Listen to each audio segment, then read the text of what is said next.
तो आज का दिन अगर आप देखें तो शायद इसी बात के लिए याद किया जाएगा कि आज हमने अगस्त 2018 के बाद एक बार फिर से प्रीवियस हाई को रीगेन कर लिया और विश्वास की जीत है ये। और मार्च में अगर आप देखें ये ड्रीम रन शुरू हुआ और महज देखिए आज तारीख है 4, लगभग 5 मार्च को ये मूव शुरू हुआ था और क्या इंडेक्स ने हासिल कर लिया। आइए देखते हैं इस तेजी के पीछे अगर आप देखें और कुछ बारीकियां क्या थी। इस बीच आप देखिए आपकी स्क्रीन पे टायर रोल्स, आज सुबह सुबह अगर आप देखें टाटा ग्रुप के शेयर पे खासा एम्फेसाइज किया था और उसमें अगर आप देखें एक टायर रोल्स लगभग 20% का परफॉर्मेंस। लेकिन 146 ट्रेडिंग सेशंस के बाद निफ्टी एक बार फिर से अगर आप देखें रिकॉर्ड स्तरों पर। और वाकई अगर आप देखें इस बीच हमने क्या क्या नहीं देखा। हमने कुछ 5 राज्यों के विधानसभा चुनाव देखे, हमने ट्रेड वॉर देखी, हमने यूएस और चाइना के बीच में, हमने फिर ये भी देखा कि ब्याज दरें घटनी शुरू हो गई, हमने फिर ये भी देखा कि चुनाव से पहले जिसे कहते हैं ना प्री पोल रैली जो कहते हैं, वो एक बड़े निर्णय से पहले अगर आप देखें बड़े मैंडेट से पहले एक बड़ा मूव आया और एक साल में बैंक निफ्टी ने करीब 27% का रिटर्न दिया। शानदार रिटर्न। अगर आप इसको आप सिर्फ आइसोलेशन में अगर आप देखें भारतीय कारोबार के लिहाज से मत देखिए, एक्सचेंजेस पे जिन स्टॉक्स में मूव आया, इंडेक्स में मूव आया, उस लिहाज से मत देखिए। आप इसको अगर आप देखें ग्लोबल प्लेटफॉर्म पे भी देखेंगे तो शानदार रिटर्न्स। 3 साल में निफ्टी करीब 51% की रिटर्न्स दे चुका है। तो ये 3 साल अगर आप देखें, पिछले 3 साल लगभग ये करीब 1000 दिन, क्या शानदार रिटर्न्स मिली। और बैंक निफ्टी लगभग 90%। तो क्या शानदार मूव दिए हैं। स्पेशली अगर आप देखें पिछला 1-1.5 महीना बैंक निफ्टी के लिए वाकई काबिल तारीफ रहा। इस पर हम बात भी करेंगे और थोड़ा डेटा को और समझने की कोशिश करते हैं। देखिए आज का बड़ा दिन क्रिटिकल था, हमने प्रीवियस हाइस को रीगेन किया, लेकिन यहां से आगे क्या। अब 30,463 पे निफ्टी बैंक डे लो पे खड़ा है इस वक्त। लेकिन अमूमन ऐसा होता है, प्रीवियस हाइस को रिविजिट करने के बाद थोड़ी सी प्रॉफिट बुकिंग आती है, लेकिन शायद वो रिट्रेसमेंट, शायद वो गिरावट का क्रम जो है वो निफ्टी में उतना गंभीर तरीके से दिखाई नहीं दे रहा है। आइए ऑप्शन की डेटा देखने की कोशिश करते हैं। निफ्टी की कॉल्स और पुट्स लेके आइए। एग्जैक्टली देखिए सुबह इनफैक्ट आज जब मैं हेमंत और हर्षता चर्चा कर भी रहे थे, ऑप्शंस के मुताबिक ये लग रहा था कि 4 अप्रैल का कॉन्ट्रैक्ट ये कह रहा है कि बॉस अपसाइड कम से कम नहीं तो 780 तक का पॉसिबल है, 766 तक का पॉसिबल है। शायद वो आ चुका है। और याद रखिए 11,800 की कॉल का कॉल राइटर कह रहा है कि आज और कल के लिए शायद 11,780 के क्लस्टर को बाहर निकालना या फिर उसे काटना बहुत मुश्किल है। और देखिए आउटस्टैंडिंग वाई 21-28, आज भी करीब 6.25 लाख कॉल बिकी है। पुट्स पाइए एग्जैक्टली पुट्स में क्या हो रहा है। अगर आप देखें पुट्स के बिहेवियर को देख के ये अंदाजा लगाने की कोशिश करते हैं कि अगर ये प्रॉफिट बुकिंग आई, ये स्लिप आया भी, तो कहां तक का हो सकता है। अब 3 स्ट्राइक्स आपकी स्क्रीन पे आएंगे। देखिए सबसे बड़ी पुट राइटिंग अगर आज कहीं पर है तो वो है 11,700, यानी अगर ये डिप आता भी है तो हार्डली 710 या फिर 709। याद रखिए अब सुबह हमने आज क्या चर्चा की थी कि जब हम इस हाई को रिविजिट करेंगे 766 पे आएंगे तो हम अपने स्टॉप लॉसेस को ट्रेल करके 690 या फिर 700 पे ले आएंगे। वो अप्रोच ठीक ठाक है, आंकड़े उसे जस्टिफाई करते हैं अगर आप एक बहुत शॉर्ट टर्म और एक स्विंग ट्रेडर हैं तो। फिर आइए आप जरा निफ्टी बैंक पर क्या करना चाहिए। देखिए निफ्टी बैंक आज, कल और परसों में अगर आप देखें ये वो मोमेंटम नहीं दिखा पा रहा है जिसके लिए शायद मार्च में जाना जाता था। ये घबरा रहा है 550 के क्लस्टर में जाने से। और आज पीएसयू बैंक का जो बास्केट है वो डिसाइसिवली बैकफुट पे खड़ा है। और ये भी जो आपकी स्क्रीन पे 106 अंकों का जो गेन है वो एचडीएफसी बैंक, कोटक और येस बैंक के सहारे है। ऑप्शंस क्या आपके लेके आइए, एग्जैक्टली कॉल्स क्या कह रही हैं, पुट्स क्या कह रही हैं, उसके बाद अनुज से बात करते हैं और फिर आज के मेहमानों से बात करेंगे। इंडेक्स पे एक रणनीति तय कर लेते हैं। कॉल्स आपकी स्क्रीन पे आएंगे, अगर आप देखें एग्जैक्टली ये 30, 500, 600 और 700 की जोन में हो क्या रहा है। बड़ी राइटिंग अगर आप देखें 2.25 लाख की हुई है, 5 लाख की आउटस्टैंडिंग वाई के साथ 30-600 के आसपास। तो याद रखिए 30, 550, 600 के जोन को काटना मुश्किल रहेगा, जिसमें हम जाने से घबरा रहे हैं। अभी पुट्स में क्या हो रहा है, पुट राइटर्स का कॉन्फिडेंस क्या कह रहा है। कल हमारा लो था याद रखिएगा 30-184, क्या हम उस जोन में ही जा सकते हैं एक बार। Not exactly. बड़ी पुट राइटिंग 30-400 के आसपास है और 3 लाख पुट बिकी है और 4,70,000 शेयर का आउटस्टैंडिंग वाई है। अनुज आई थिंक मैं आज ना निफ्टी बैंक पे बहुत क्लियर व्यू नहीं है मेरे, और इसीलिए मैं ट्रेडिंग से बच रहा था आज यहाँ पर। निफ्टी बैंक मुझे थोड़ा क्लियर लग रहा है आज, सिर्फ आज, और मैं पिछले 2 महीने से तेजी की सलाह दे रहा हूँ। सिर्फ आज मैंने 11 बजे के शो में कहा था कि अगर आप हाई रिस्क ट्रेडर हैं तो 30,600 की पुट उस समय करीब 175 से 180 रुपए के बीच में थी। स्टॉप लॉस दिया था दिन का लो 166 कि उसको बाय करिए और देखिए वो ट्रेड चलती है कि नहीं चलती है। अब अगर आपने वो ट्रेड ले ली है तो वो अच्छी खासी आपके ग्रिप में है, क्योंकि अब वो उसका जो रेट है वो 200 से ऊपर है इस समय। जो 30-600 की पुट है, 202 का रेट है इस समय। जब हमने इसकी बात की थी तब करीब 175 के करीब जैसे मैं कह रहा हूँ था, और 166 का जो लो था वो एक सैक्रोसैंक्ट उसका मैंने एक स्टॉप लॉस दिया था। रिस्क रिवॉर्ड के तहत मेरे ख्याल से ये ट्रेड अभी भी जारी है, क्योंकि हो सकता है कि आपको यहाँ से अच्छा खासा रिटर्न मिल जाए। जब और ऊपर आएगा तब शायद आप प्रॉफिट बुक करने की इसमें कोशिश करिएगा, लेकिन इस समय मुझे लग रहा है कि ये एक निफ्टी बैंक पर मेरा एक व्यू था। तो वो एक इम्पॉर्टेंट पॉइंट थी। अच्छा वीरेन, एक और चीज़ मैं यहाँ दर्शकों को बताना चाहता हूँ जिससे पहले कि आप टर्निंग पॉइंट पर बात करें, क्योंकि ये एक अमारा राजा बैटरीज का जो स्टॉक है, ये जो न्यूज़ सुबह फ्लैश हुई थी, मुझे लग रहा है इसको सबने इतने ध्यान से देखा नहीं है। इस न्यूज़ का एक बहुत बड़ा इम्पैक्ट होने वाला है। जो जॉनसन कंट्रोल है उसका आधा हिस्सा है आधा प्रमोटर होल्डिंग उसके पास है। अब ये जो है ये एक सप्लाई ओवरहैंग क्रिएट करेगा, और करीब करीब उनके पास जो प्रमोटर होल्डिंग में देख रहा था उसमें आधी प्रमोटर होल्डिंग इनके पास है, तो एक बहुत बड़ा सप्लाई ओवरहैंग है। और टेक्नोलॉजी भी जा रही है। अच्छा, दूसरी बात ये है कि कंपनी कह रही है कि जॉनसन कंट्रोल ने डिसीजन नवंबर में ही ले लिया था, इफेक्टिव 1 अप्रैल से है। मैं बीएससी में अनाउंसमेंट देख रहा था नवंबर में, मुझे कोई अनाउंसमेंट दिखी नहीं हमारा राजा की तरफ से। मुझे लग रहा है कि यहाँ पर जो है एक ओवरहैंग क्रिएट हो जाएगा, जो सप्लाई है वो बहुत बड़ी है, वो ओवरहैंग क्रिएट हो जाएगा। तो इसके लिए ये स्टॉक अब दिन के लोज बना रहा है, इस पर नजर रखें, इसमें अच्छी खासी सेलिंग दिख रही है। अच्छा, ये चलिए बात करते हैं अब अनुज आज की टर्निंग पॉइंट की। कोई टर्निंग पॉइंट देंगे आज? मैं वीरेन उसी को मेंटेन करूंगा। एल&टी फाइनेंस की मैंने बात की थी, आपको याद होगा 10:30 बजे के शो में, वहाँ से करीब 2 रुपये ऊपर है ये। मैं कहूँगा कि इसमें अब अपनी जो आपकी बाय प्राइस थी उसको ट्रेल कर लें स्टॉप लॉस, क्योंकि 157 पे बड़ा रेजिस्टेंस है। जो मैंने कहा था कि 157 अगर क्रॉस होगा तो बहुत बड़ी इसमें रैली आएगी, लेकिन अब अभी अगर आपने उस समय लिया था तो इस समय अपने बाय प्राइस पे स्टॉप लॉस को ट्रेल कर ले तो वो एक अच्छी स्ट्रैटेजी होगी। फ्रेश इस समय मुझे कुछ यहाँ पर मार्केट में दिख नहीं रहा है, फ्रैंकली स्पीकिंग। एग्जैक्टली अगर आप देखें फ्रेश बैंक के लिहाज से कुछ अच्छा लग नहीं रहा है। इस बीच हमारे साथ अनुज बाबा शुक्र है इस पूरी बातचीत के लिए।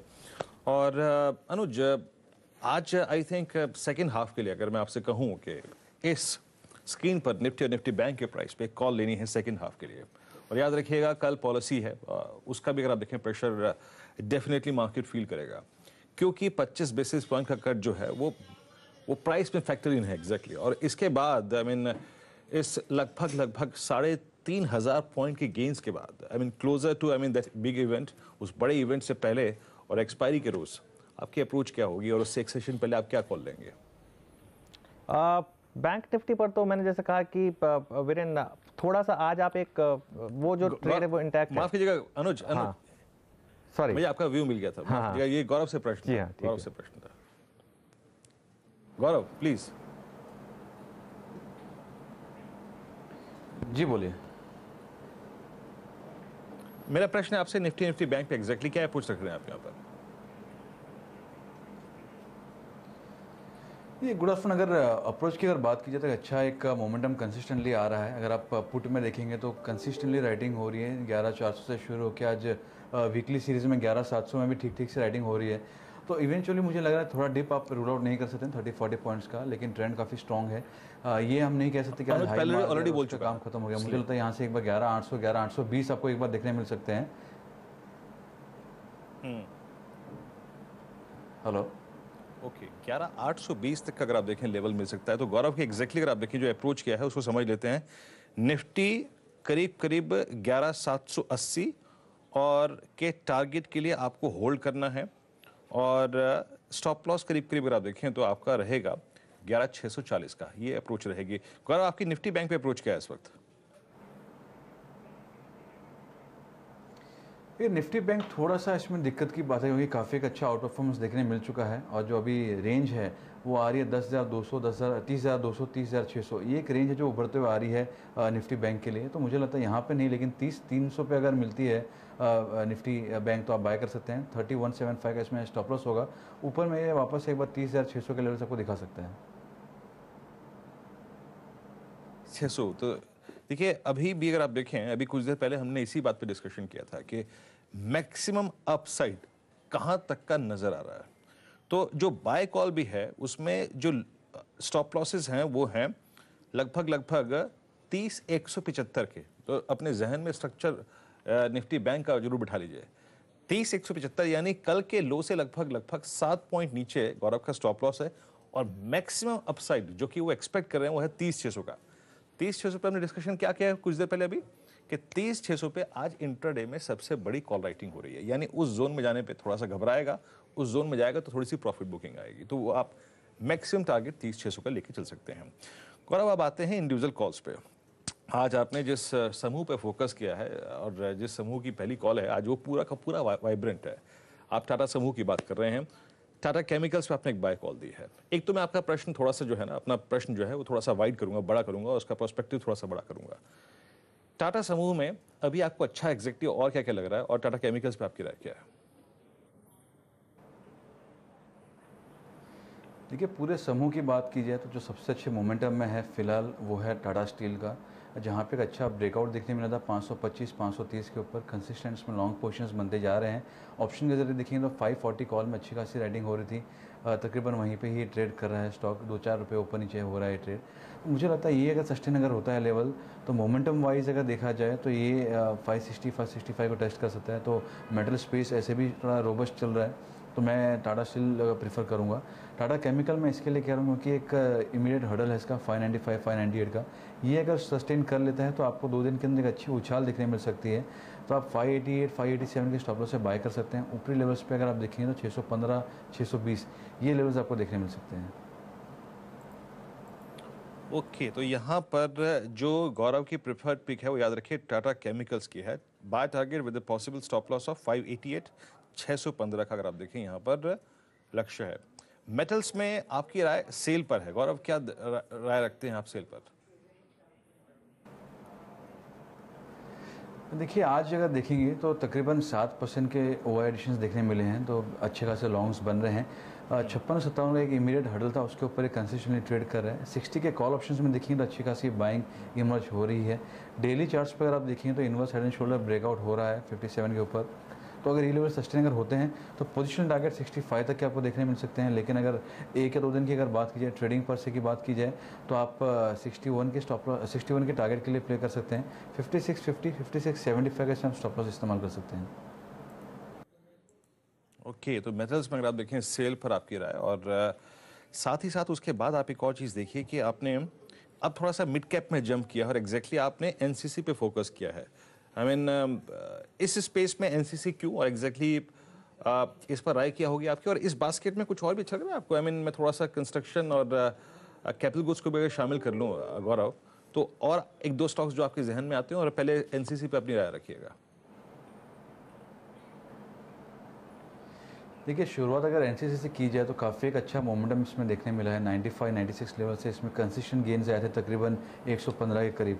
लेकिन ये जो मूवमेंट आया है 105 से 108 से जो शुरू होकर 115 तक, इसमें बहुत अग्रेसिव लॉन्ग्स नहीं देखने मिले थे। तो ये प्राइस एक्शन ज़्यादा था जहाँ पे प्रोपोर्शनेट आपको होल्डिंग्स नहीं देखने, पोजीशंस नहीं देखने मिल रही थी। तो एक ये रीज़न है, थोड़ी बहुत अनवाइंडिंग इसमें शुरू हो चुकी है 114 115 के करीब।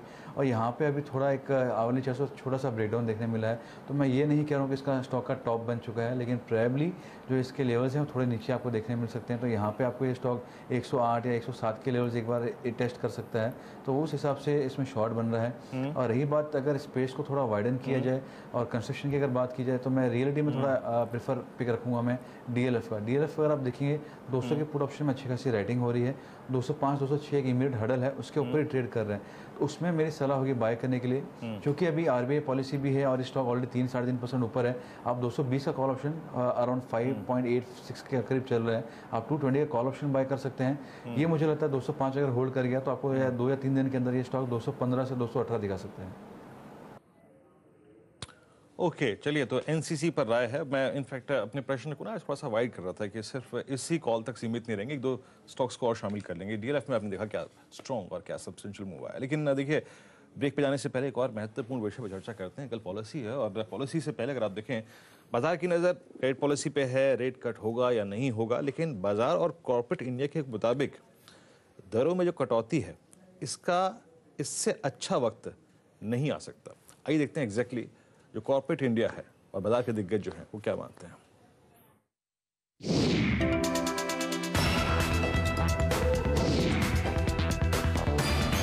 इन्फ्लेशन थोड़ा लो है, फूड इन्फ्लेशन कम है, बट मानसून आ रहे हैं, पता नहीं क्या होगा मानसून में। तो आरबीआई का प्रेरोगेटिव है, मॉनेटरी पॉलिसी कमेटी का। एक और रेट कट की संभावना है। 0.25% रिपो रेट की कट बहुत लाइकली है, प्रोबेबल है। तो वो एक नंबर 1 होंगी। इसके साथ मेरा अंदाज़ा नहीं है कि कोई सीआरआर अभी काटेंगे, लिक्विडिटी अलग तरीके से देखेंगे। इलेक्शन चल रहा है और नया गवर्नमेंट आएगा और नया बजट जो प्रेजेंट होगा वो जुलाई में होगा।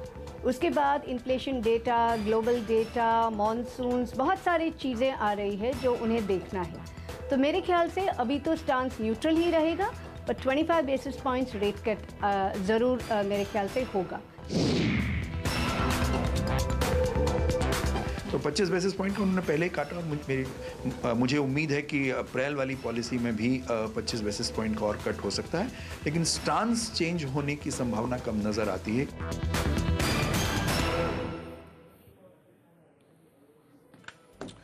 चलिए, तो एक आपने रुख जाना कॉर्पोरेट इंडिया का और बाजार के दिग्गजों का कि क्या है, और ये हालात सबसे पर्याप्त, सबसे अच्छे हैं रेट कट